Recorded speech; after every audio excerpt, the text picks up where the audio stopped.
नमस्कार दोस्तों, स्वागत है आपका हमारे चैनल स्टडी विथ पीके में। दोस्तों, आपकी आगामी एग्ज़ाम एमपीपीएससी और एमपी कांस्टेबल, ठीक है, एमपी कांस्टेबल 2021 के लिए दोस्तों हम लगातार मॉडल पेपर लेकर आ रहे हैं, जिससे कि दोस्तों आपकी तैयारी बहुत ही ज़ोर शोर से चलती रहे। ठीक है दोस्तों आज ही हमारा मॉडल पेपर होगा आपके लिए सामान्य ज्ञान का। जी हाँ दोस्तों, आपके लिए ये क्वेश्चन बहुत ही इंपॉर्टेंट क्वेश्चन होंगे। सभी क्वेश्चन दोस्तों एग्जाम में रिपीटेड हैं, ठीक है, जो कि हर बार एग्जाम में रिपीट होते हैं, वही क्वेश्चन को हमने मॉडल पेपर में शामिल किया है। तो दोस्तों वीडियो को अंत तक जरूर देखिएगा और वीडियो पसंद आए तो लाइक और शेयर जरूर कीजिएगा। ठीक है, चलिए दोस्तों स्टार्ट करते हैं वीडियो। एक एक प्रश्न का दोस्तों एक एक सही उत्तर याद रखिएगा, क्योंकि आपको पता है दोस्तों एक एक प्रश्न का एक एक सही उत्तर आपको सिलेक्शन के और करीब लेकर जाता है। ठीक है, और हाँ दोस्तों, अगर आप चैनल को पहली बार देख रहे हैं या इस चैनल पे अभी भी नए हैं तो चैनल को दोस्तों सबसे पहले आप सब्सक्राइब कर लीजिए और बेल आइकन पर प्रेस कर लीजिए, जिससे कि जैसे ही न्यू वीडियो डले आपको नोटिफिकेशन सबसे पहले प्राप्त हो। ठीक है, तो चलिए स्टार्ट करते हैं वीडियो, देखते हैं पहला प्रश्न क्या है। ठीक है, मोस्ट आईएमपी क्वेश्चन होंगे दोस्तों ये। ठीक है, यहाँ से आपको एग्जाम में जरूर क्वेश्चन देखने को मिलेंगे। चलिए पहला प्रश्न है, मध्य प्रदेश के महान कवि तथा स्वतंत्रता सेनानी माखनलाल चतुर्वेदी कौन सा समाचार पत्र निकालते थे। ठीक है, देखिए कितने इंपॉर्टेंट क्वेश्चन, एग्जाम में बहुत बार ये क्वेश्चन पूछा गया। ठीक है, आपको बताना है कि जो मध्य प्रदेश के महान कवि तथा स्वतंत्रता सेनानी थे माखनलाल चतुर्वेदी, ठीक है, वे कौन सा समाचार पत्र निकालते थे। आपके चार ऑप्शन दिए गए हैं दोस्तों आपको, कर्मवीर, गणशक्ति, लोकलहर या उद्भावना। ठीक है, तो दोस्तों इस क्वेश्चन का आपको आंसर पता होना चाहिए, क्योंकि एग्जाम में बार बार पूछा जाता है। चलिए तो जानते हैं दोस्तों इस क्वेश्चन का आंसर क्या है, वो है कर्मवीर। ठीक है, कौन सा समाचार पत्र निकालते थे, कर्मवीर नामक समाचार पत्र निकालते थे माखनलाल चतुर्वेदी। ठीक है, जो कि एक मध्य प्रदेश के एक महान कवि एवं स्वतंत्रता सेनानी थे। याद रखिएगा कौन सा समाचार पत्र, कर्मवीर। ऑप्शन नंबर ये आपका आंसर हो जाएगा। ठीक है, आगे बढ़ते हैं दोस्तों, देखते हैं सेकंड नंबर क्वेश्चन क्या है। ठीक है, प्रसिद्ध भक्त कवियत्री, ठीक है, प्रसिद्ध भक्त कवियत्री मीराबाई के पति का नाम क्या था। ठीक है, आपको एग्जाम में ऐसे क्वेश्चन भी पूछ लिए जाते हैं, इसलिए आपको पता होना चाहिए। ठीक है, तो दोस्तों जो प्रसिद्ध भक्त कवियत्री मीराबाई थी, उनके जो पति का नाम था दोस्तों, याद रखिएगा बिल्कुल, है ना, राजकुमार भोजराज। ठीक है, राजकुमार भोजराज मीराबाई के पति का नाम था, याद रखिएगा बिल्कुल। ठीक है ना, भूलना नहीं है दोस्तों ऐसे क्वेश्चनों को, आपको ऐसे ही क्वेश्चन आपको सिलेक्शन दिलाते हैं एग्जाम में। ठीक है, चलिए क्वेश्चन नंबर 3 देखते हैं। मध्य प्रदेश में अनाथ बच्चों हेतु बनाए गए अनाथालयों का निम्नलिखित में से नाम क्या है। ठीक है, आपको बताना है कि मध्य प्रदेश में जो अनाथ बच्चों के लिए जो अनाथालय बनाए गए हैं उनका नाम क्या है। ठीक है, बेसहारा बच्चों का सेवाश्रम, अनाथ संघ, मातृ कुटीर या उपयुक्त सभी। ठीक है, तो दोस्तों मध्य प्रदेश में जो अनाथालय बनाए गए हैं उनका जो नाम है दोस्तों, याद रखिएगा क्या है, मातृ कुटीर नाम है। ठीक है ना, याद रखिएगा, ऑप्शन नंबर सी आपका आंसर हो जाएगा, मातृ कुटीर। आगे बढ़ते हैं दोस्तों क्वेश्चन नंबर 4 की ओर। इत्रदार महल कहाँ स्थित है। ठीक है, बहुत बार एग्जाम में पूछा गया ये क्वेश्चन कि इत्रदार महल जो है वो कहाँ पर स्थित है। चार ऑप्शन दिए गए हैं दोस्तों आपको, ए बी सी डी, आपको बताना है कि इत्रदार महल कहाँ पर स्थित है। ठीक है ना, तो दोस्तों इत्रदार महल जो है वो रायसेन दुर्ग में है। ठीक है, इत्रदार महल कहाँ है, रायसेन दुर्ग में। ऑप्शन नंबर डी आपका आंसर हो जाएगा। ठीक है ना, याद रखिएगा। आगे बढ़ते हैं दोस्तों क्वेश्चन नंबर 5 की ओर। मोहम्मद गोरी ने जयचंद को किस युद्ध में पराजित किया था। ठीक है ना, आपको बताना है कि मोहम्मद गोरी द्वारा जयचंद को किस युद्ध में पराजित किया गया था। आपके ऑप्शन दिए हुए हैं दोस्तों आपको, ए बी सी डी। ठीक है ना, तो दोस्तों जयचंद जो है मोहम्मद गोरी से किस युद्ध में हारे थे, या मोहम्मद गोरी ने जयचंद को किस युद्ध में पराजित किया था, चंदावर के युद्ध में। ऑप्शन नंबर सी याद रखिएगा बिल्कुल, है ना, चंदावर के युद्ध में पराजित हुए थे जयचंद। ठीक है, क्वेश्चन नंबर 6 है, 13वीं-14वीं शताब्दी में भारतीय कृषक किसकी खेती नहीं करते थे। ठीक है, आपको बताना दोस्तों कि 13वीं और 14वीं शताब्दी में जो कृषक थे, भारतीय कृषक, वो किसकी खेती नहीं करते थे। ठीक है, देखिए दोस्तों, गेहूं की भी जो खेती है वो की जाती थी, जौ की भी खेती की जाती थी और चने की भी खेती की जाती थी। केवल मक्के की खेती जो है वो 13वीं और 14वीं शताब्दी में नहीं की जाती थी भारतीय कृषक द्वारा। तो ऑप्शन नंबर डी आपका आंसर हो जाएगा। ठीक है ना, मक्के की खेती। रैदास, सेना और कबीर, ठीक है, रैदास, सेना और कबीर किसके अनुयायी थे, नामदेव, रामानुजन, वल्लभाचार्य या रामानंद। ठीक है, तो दोस्तों रैदास, सेना और जो कबीर थे ना, वो किसके अनुयायी थे, बिल्कुल याद रखिएगा आप, रामानंद के अनुयायी थे। ऑप्शन नंबर डी आपका आंसर हो जाएगा, रामानंद के अनुयायी थे। ठीक है ना, ठीक है, आगे बढ़े। चलिए नेक्स्ट क्वेश्चन की ओर बढ़ते हैं। क्वेश्चन नंबर 8, निम्नलिखित में से कौन से संसद का स्थायी एवं उच्च सदन है? आपको बताना है कि संसद का स्थायी एवं उच्च सदन कौन सा है। मोस्ट आईएमपी क्वेश्चन है, एग्जाम में पूछ लिया जाता है, आपको याद रखिएगा। तो दोस्तों जो संसद का स्थायी एवं उच्च सदन कहलाता है वो है दोस्तों राज्यसभा। ठीक है, ऑप्शन नंबर ए याद रखिएगा, यह संसद का स्थायी एवं उच्च सदन होता है। ठीक है ना, आगे बढ़ते हैं दोस्तों क्वेश्चन नंबर 9 की ओर। निम्नलिखित में से किसने अमृतसर की नींव रखी? आपको बताना है कि निम्नलिखित में से किसके द्वारा अमृतसर की नींव रखी गई थी। ठीक है, आपके ऑप्शन दिए हैं ABCD, चलिए बताइए किसने रखी थी अमृतसर की नींव। तो दोस्तों ये रखी गई थी ऑप्शन नंबर बी, गुरु रामदास के द्वारा। ठीक है, अमृतसर की जो नींव है वो गुरु रामदास के द्वारा रखी गई थी, याद रखिएगा। ठीक है ना, आगे बढ़ते हैं 10 नंबर क्वेश्चन की ओर। किस मुगल सम्राट ने तंबाकू के प्रयोग को निषिद्ध किया था? मोस्ट आईएमपी क्वेश्चन है, क्योंकि एग्जाम में बहुत बार रिपीट हो चुका है ये क्वेश्चन। ठीक है ना, और पूरी संभावना है कि आपके एग्जाम में भी पूछा जाएगा, तो आपको पता होना चाहिए कि वह कौन सा मुगल सम्राट था जिसने तंबाकू के प्रयोग को निषिद्ध किया था। ठीक है, तो दोस्तों वो कौन सा सम्राट था, मुगल सम्राट, चलिए बताइए। ठीक है, वो था दोस्तों जहांगीर। ठीक है, जिसने तंबाकू के प्रयोग को निषिद्ध किया था। ठीक है ना, याद रखिएगा, ऑप्शन नंबर बी आपका आंसर हो जाएगा। ठीक है, भारत के प्रथम पर्यटन नगर का निर्माण प्रदेश में कहाँ किया गया है? आपको बताना दोस्तों कि भारत में जो पर्यटन नगर का निर्माण है वो मध्य प्रदेश में कहाँ किया गया है। आपके 4 ऑप्शन दिए हुए हैं, ग्वालियर, भोपाल, खंडवा और शिवपुरी। ठीक है, तो दोस्तों भारत का जो प्रथम पर्यटन नगर का निर्माण है वो किया गया है मध्य प्रदेश के शिवपुरी में। ठीक है ना, याद रखिएगा कहाँ पर किया गया है, शिवपुरी में, जो कि मध्य प्रदेश में है। आगे बढ़ते हैं, 12 नंबर क्वेश्चन देखते हैं।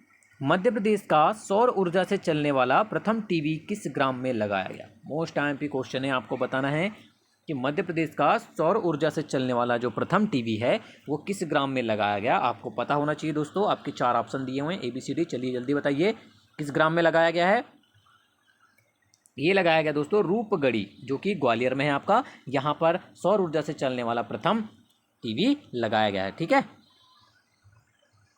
आगे बढ़ते हैं। किस भारतीय राज्य को मसालों का बगीचा कहा जाता है? कई बार एग्जाम में पूछा गया है दोस्तों, आपको पता होना चाहिए कि वह भारतीय राज्य कौन सा है जिसे मसालों का बगीचा भी कहा जाता है।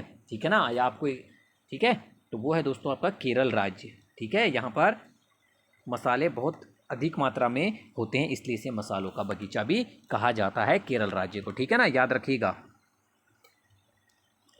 भारत में गेहूं का सर्वाधिक उत्पादन करने वाला राज्य कौन सा है? आपको बताना है दोस्तों कि भारत में जिस राज्य में सर्वाधिक गेहूं उत्पादक होता है वो राज्य कौन सा है, आपको बताना है। 4 ऑप्शन दिए गए हैं आपको ABCD, चलिए जल्दी बताइए कौन सा राज्य है वो राज्य है दोस्तों आपका option number D, Uttar Pradesh राज्य, जहां पर गेहूं का सर्वाधिक उत्पादन किया जाता है या उत्पादन होता है। ठीक है, चलिए आगे बढ़ते हैं। भारत में लोकसभा का विघटन कौन कर सकता है? आपको बताना है कि भारत में लोकसभा का जो विघटन है वो कौन कर सकता है। 4 ऑप्शन दिए हुए हैं आपको ABCD। दोस्तों सभी को पता है कि भारत में लोकसभा का जो विघटन है वो राष्ट्रपति द्वारा किया जा सकता है। ठीक है, या राष्ट्रपति कर सकता है लोकसभा का विघटन। तो ऑप्शन नंबर A याद रखिएगा। राज्यसभा का सदस्य बनने के लिए कम से कम आयु कितनी होनी चाहिए? ये कम से कम है। ठीक है, तो दोस्तों राज्यसभा का सदस्य होने के लिए जो न्यूनतम आयु होती है ना वो होती है दोस्तों कितनी, 30 वर्ष। ठीक है, राज्यसभा का सदस्य बनने के लिए जो न्यूनतम आयु योग्यता है वो 30 वर्ष होना आवश्यक है। आगे बढ़ते हैं। भारतीय संविधान का कौन सा अनुच्छेद ग्राम पंचायतों का विशेष उल्लेख करता है? ठीक है, आपको बताना है दोस्तों कि भारतीय संविधान का कौन सा अनुच्छेद है जो ग्राम पंचायतों का विशेष उल्लेख करता है, या किस अनुच्छेद के अंतर्गत ग्राम पंचायतों का उल्लेख मिलता है। वो है दोस्तों अनुच्छेद 40 के अंतर्गत। ठीक है, ऑप्शन नंबर C आपका आंसर हो जाएगा। अनुच्छेद 40 के अंतर्गत ग्राम पंचायतों का विशेष उल्लेख मिलता है। ठीक है ना, आगे बढ़ते हैं। फिरोज शाह कोटला क्रिकेट स्टेडियम कहाँ पर बना हुआ है? आपको बताना है कि फिरोज शाह कोटला स्टेडियम जो है वो कहाँ पर स्थित है, मुंबई, नई दिल्ली, कोलकाता या चेन्नई। ठीक है, तो दोस्तों आपका जो फिरोज शाह कोटला स्टेडियम है वो स्थित है आपका नई दिल्ली में। ठीक है, कहाँ पर है, नई दिल्ली में स्थित है आपका फिरोज शाह कोटला स्टेडियम। ठीक है ना, आंगनवाड़ी योजना का चयन किसके द्वारा किया जाता है? मध्य प्रदेश सरकार द्वारा, ग्राम पंचायत द्वारा, नगर पालिकाओं द्वारा या नगर निगम द्वारा। ठीक है, तो दोस्तों आंगनबाड़ी जो योजना का जो चयन है वो किसके द्वारा किया जाता है? ग्राम पंचायत के द्वारा किया जाता है। याद रखिएगा, ऑप्शन नंबर बी आपका आंसर हो जाएगा। ठीक है,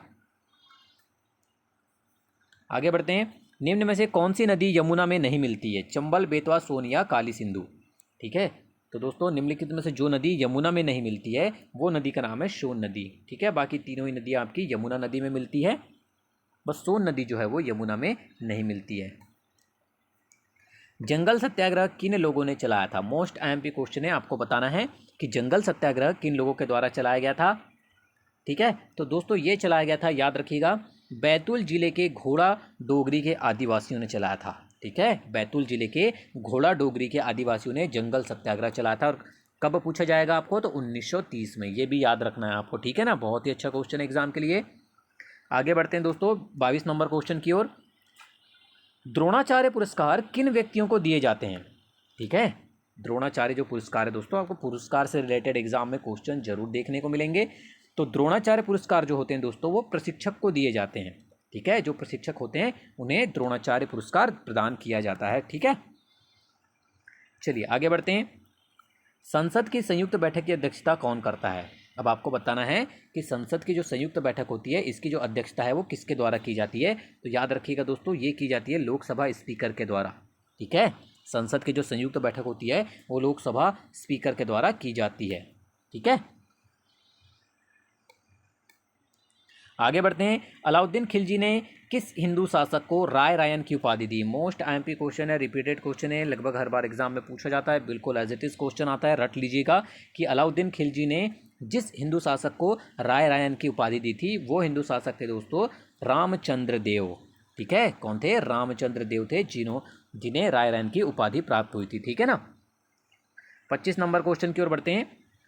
कोरकू जनजाति मध्य प्रदेश में कहाँ कहाँ पाई जाती है? आपको बताना है कि कोरकू जनजाति जो दोस्तों मध्य प्रदेश में कहाँ कहाँ पाई जाती है। आपको ऑप्शन दिए हुए हैं 4 ABCD। ठीक है, तो दोस्तों कोरकू जनजाति जो होती है मुख्यतः खंडवा, होशंगाबाद, बैतूल और छिंदवाड़ा जिले में पाई जाती है। ठीक है ना, खंडवा, होशंगाबाद, बैतूल और छिंदवाड़ा जिले में मुख्यतः कोरकू जनजाति पाई जाती है। ठीक है ना, ऑप्शन नंबर ए याद रखिएगा। मध्य प्रदेश में सातवीं पंचवर्षीय जो योजना है उसमें सर्वाधिक व्यय का प्रावधान किस मद के लिए किया गया था? ठीक है, आपको बताना है कि जो 7वीं पंचवर्षीय योजना का जो में सर्वाधिक व्यय का जो प्रावधान है वो किसके लिए किया गया था दोस्तों? आपको ऑप्शन दिए हुए हैं ABCD। ठीक है, तो मध्य प्रदेश में जो 7वीं पंचवर्षीय योजना के अंतर्गत सर्वाधिक व्यय हुआ था दोस्तों वो ऊर्जा एवं सिंचाई एवं बाढ़ नियंत्रण में किया गया था सर्वाधिक व्यय। ठीक है, ऑप्शन नंबर ए आपका आंसर हो जाएगा। मध्य प्रदेश में 2011 की जनगणना के अनुसार जनसंख्या घनत्व क्या है? ठीक है, काफ़ी बार एग्जाम में पूछा जाता है, आपको पता होना चाहिए दोस्तों कि मध्य प्रदेश में जो 2011 की जो जनगणना हुई थी उसके अनुसार जो जनसंख्या घनत्व है था दोस्तों वो था 236। ठीक है ना, याद रखिएगा जनसंख्या घनत्व क्या था? 236। आगे बढ़ते हैं। सतपुड़ा राष्ट्रीय उद्यान किसके लिए प्रसिद्ध है? आपको बताना है कि सतपुड़ा राष्ट्रीय उद्यान जो है दोस्तों मुख्यतः किसके लिए प्रसिद्ध है? ABCD में से आपको बताना है, 4 ऑप्शन दिए हुए हैं आपको। तो दोस्तों ये जो प्रसिद्ध है मुख्यतः कृष्ण मृगों के लिए प्रसिद्ध है। ठीक है, ऑप्शन नंबर बी याद रखिएगा, कृष्ण मृगों के लिए जो है सतपुड़ा राष्ट्रीय उद्यान मुख्यतः प्रसिद्ध है। ठीक है, 29 नंबर क्वेश्चन की ओर बढ़ते हैं। समाज सेवा हेतु दिया जाने वाला पुरस्कार कौन सा है? बहुत ही अच्छा क्वेश्चन है, आपको पता होना चाहिए दोस्तों कि मध्य प्रदेश में जो समाज सेवा हेतु जो पुरस्कार दिया जाता है वो कौन सा पुरस्कार है दोस्तों? इंदिरा गांधी पुरस्कार। ठीक है, इंदिरा गांधी पुरस्कार जो है वो समाज सेवा हेतु दिया जाने वाला पुरस्कार है। ठीक है, चलिए 30 नंबर क्वेश्चन देख लेते हैं। मध्य प्रदेश विद्युत मंडल का मुख्यालय कहाँ पर स्थित है? ठीक है, आपको ये भी पता होना चाहिए दोस्तों कि मध्य प्रदेश का विद्युत मंडल का मुख्यालय जो है वो कहाँ पर स्थित है मध्य प्रदेश में? बिल्कुल रट के जाइएगा, जबलपुर में स्थित है। ठीक है, कहाँ पर स्थित है दोस्तों? जबलपुर में मध्य प्रदेश का विद्युत मंडल का मुख्यालय स्थित है। ठीक है, वीडियो को अंत तक देखने के लिए धन्यवाद दोस्तों। वीडियो पसंद आई हो तो लाइक और शेयर जरूर कीजिएगा।